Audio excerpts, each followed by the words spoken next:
তাহেরি ভাইয়ের বসেন বসেন বসে যান জিকিরটা আজকে পরিপূর্ণ পূর্ণতা কওমি মাদ্রাসার আমাদের হুজুররা কুরবানির বন্ধের আগে বিনোদন অনুষ্ঠান করেন। সেই অনুষ্ঠানে তাহেরির বসেন বসেন বৈশা যান জিকির দিয়ে সেই রকম ওরা ধরা ড্যান্স করেছে, আপনারা দেখেন।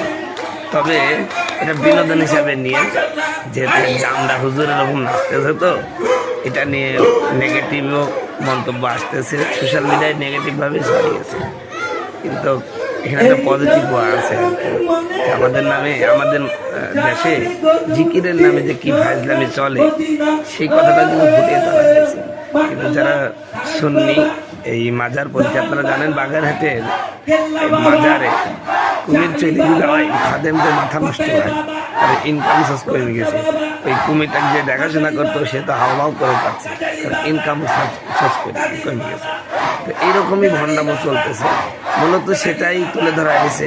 তার একটু ক্লিপ এইটা ভিডিও ভাইরাল হয়েছে, কিন্তু এইটার বিষয় কিন্তু মূলত মাদ্রাসায় এইভাবেই করা হয়েছে। এটা যে আমাদের সমাজে জিকিরের নামে কি চলে সেই ভণ্ডামোটাই ফাঁস করা হয়েছে।